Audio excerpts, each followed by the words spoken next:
se é que a pedra está muito densa, a densidade da pedra é muito grande, que a litotripsia não vai ter um bom resultado, hoje em dia nós temos equipamentos modernos que é o laser. Esse laser, nós entramos pelo canal da urina, então não tem nenhum corte, não é feito nenhuma incisão no paciente, e sobe até o rim e quebra a pedra com o laser pelo canal da urina. Não se faz nenhum corte para acessar esse tipo de pedra. É um procedimento moderno.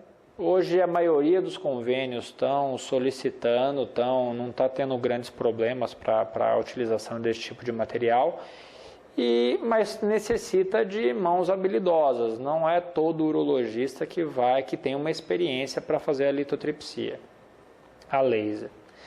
Pedra acima de 2 centímetros, quando ela está localizada no rim, a tendência é que não se indique litotripsia, porque o paciente vai sofrer muito quebrando esse tipo de pedra e eliminando vários fragmentos.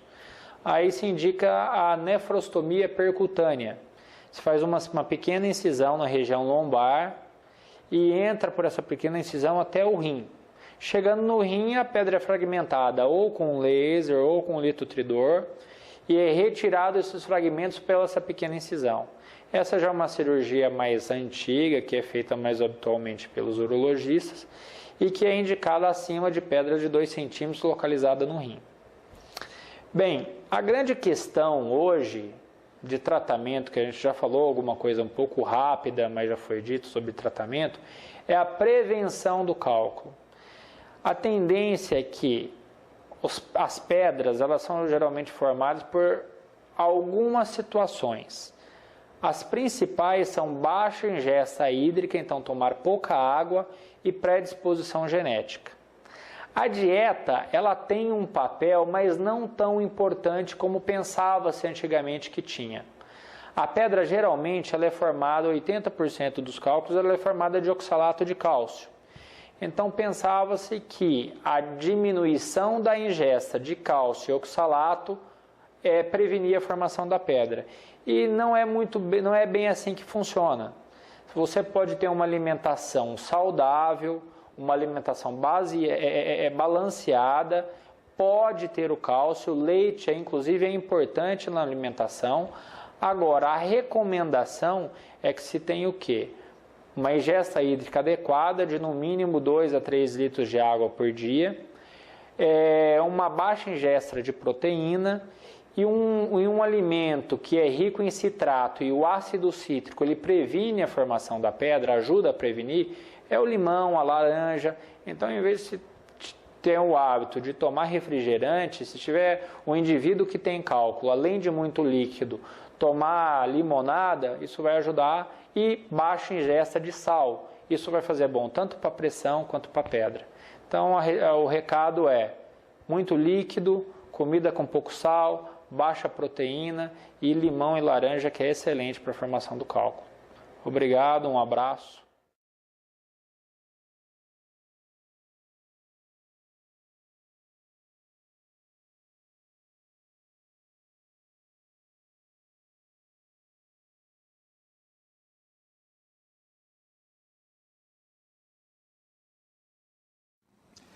Nós vamos falar agora sobre uma doença, não é tão comum, felizmente. Muita gente acha que nem existe, mas é que é interessante e importante que saibam quais são algumas características até para prevenção ou detecção precoce e para a chance de cura, que é o tumor de pênis. Tumor de pênis, sim, é um câncer que pode dar no órgão e muitas vezes, dependendo da situação, pode ser uma doença grave. Para falar sobre isso, a gente está aqui com o Dr. Wagner, que é um dos médicos, um dos membros aqui do corpo clínico da Clínica Urohomens, que vai falar sobre esse assunto. Wagner, qual é o perfil do homem que pode apresentar câncer de pênis? Então, como você já disse, eu acho importante salientar que ele não é o câncer mais frequente, felizmente, porque os impactos psicológicos e sociais do câncer de pênis são dramáticos.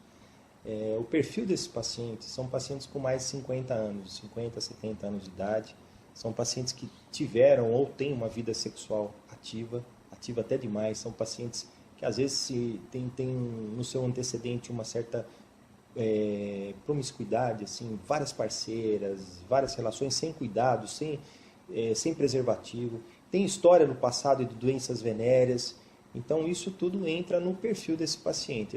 Essa falta de cuidado, às vezes até um pouco falta de higiene no pênis. Então, esse é um aspecto importante de se considerar. Lógico que não é regra, mas de uma maneira geral, esse é o perfil do nosso paciente.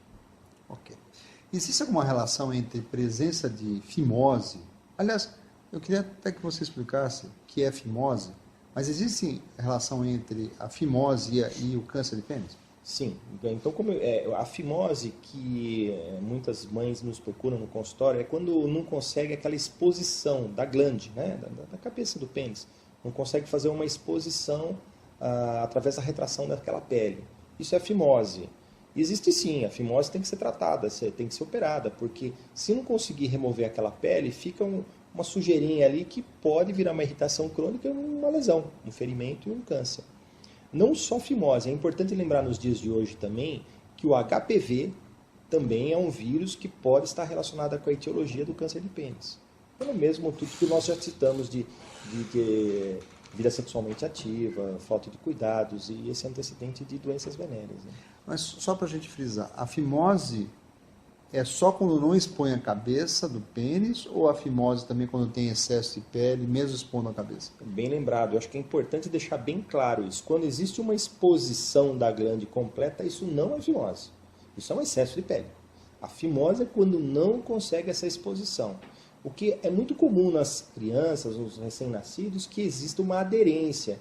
Mas a mãe consegue normalmente fazer com que haja o descolamento, essa aderência no banho, com uma higiene adequada do local do pênis. Ok. E como é que aparece o tumor de pênis? Como é que a gente identifica isso pode ser um tumor? O paciente ele percebe o quê? É uma lesão no pênis. Geralmente são lesões, úlceras grandes. Pelo perfil desses pacientes, que muitas vezes eles têm vergonha de procurar o médico, eles procuram tardiamente, essas lesões às vezes chegam para a gente como grandes lesões. E o aspecto é muito típico, essa lesão ulcerada é muito clara. A gente pode pegar uma lesão de pênis também no começo, quando só existe aquela alteração da coloração, uma úlcera plana, mas é raro. Normalmente, pelo perfil desses pacientes, eles vêm quando a doença está um pouquinho mais avançada.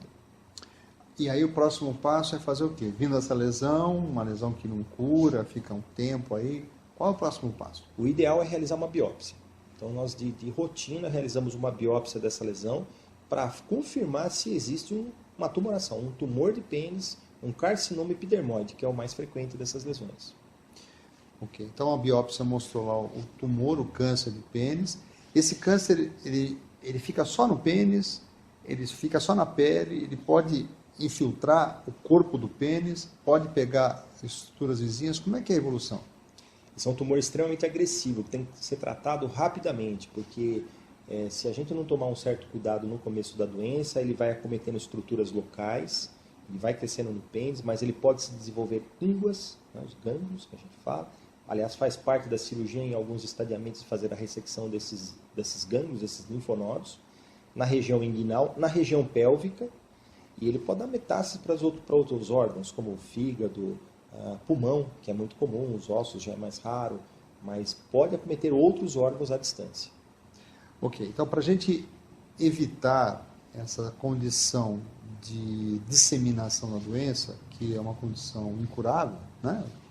A gente já sabe isso, como é que a gente tem que agir? Quer dizer, o paciente fez o diagnóstico, tem a suspeita, nós fizemos a biópsia, está lá a doença, evitamos que não pegue, que acometa a íngua. Qual é o tratamento nessa situação? Cirurgia. Cirurgia para o tumor de pênis é o melhor tratamento. Então, sempre que possível, a gente tem que fazer uma ressecção completa da lesão, um pouquinho de margem, não precisa ser uma grande margem, mas tem que estar no local da retirada, não pode ter tumor. Dependendo do estadiamento, como eu já disse, tem que ser ressecados linfonodos também, para um estadiamento mais adequado. Tratar no começo, acho que isso é o mais importante dessa doença, e um acompanhamento rigoroso. Se conseguirmos retirar e remover a lesão numa fase inicial, de uma forma completa, esse paciente, na maior parte das vezes, vai estar curado. E o fato de tirar um pedaço do pênis do indivíduo, ele continua tendo potência, vontade de ter relação? Como é que é essa questão, até psicológica, do paciente? Isso é um aspecto importante. Muitas vezes esse tipo de ressecção, essa quantidade de ressecção do pênis vai depender do quanto mais cedo o paciente nos procura. Então, se a lesão é pequenininha, nós às vezes conseguimos só fazer uma remoção de pele, de tecidos adjacentes e pronto, esse paciente está curado. Como se fosse uma cirurgia de fimose. Muitas vezes é possível isso, desde que o paciente nos procure no começo. Mas se o paciente já vem numa fase mais avançada, nós temos que fazer a ressecção parcial, que nós chamamos penectomia parcial, retiramos quase que metade do pênis em algumas das vezes. E em casos mais avançados ainda, uma penectomia total, a remoção completa do pênis. Quando nós fazemos uma ressecção parcial, é possível que esse paciente volte a ter atividade sexual de uma maneira satisfatória para o casal. Isso é possível. Agora, na ressecção completa, aí já é mais difícil. Esse paciente não vai ter mais relação sexual. Ok. Então, para concluir, nós podemos deixar algumas mensagens. Basicamente é o seguinte: a higiene é importantíssima, como o Wagner frisou, a questão da fimose, né, a exposição da cabeça do pênis, né, a glande, condições sociais do ponto de vista de relacionamento sexual, a concomitância de doenças sexualmente transmissíveis, a história pregressa, e lesões que apareçam têm que ser diagnosticadas. Aquela lesão, aquela úlcerazinha, aquele machucado que não cura, ele não cicatriza, há necessidade de uma avaliação o mais breve possível. É isso, Wagner. Mais algum recado, mais alguma mensagem? Ok. Obrigado.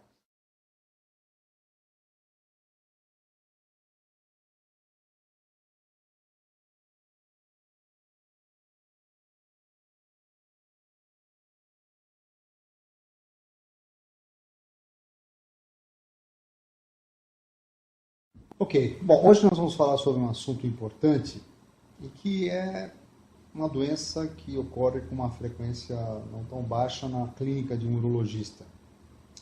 E para falar sobre isso, a gente vai conversar informalmente com o Dr. Wagner, que é um dos médicos aqui da Urohomens, sobre esse assunto. O assunto é câncer de bexiga.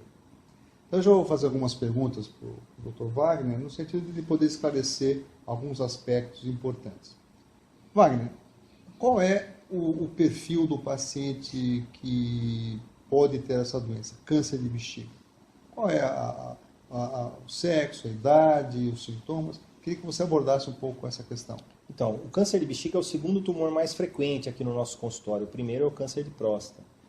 Mas o câncer de bexiga ele tem uma incidência alta e ele ocorre mais nos homens. A proporção é 3:1. Em cada 4 casos, 3 são homens e 1 é uma mulher.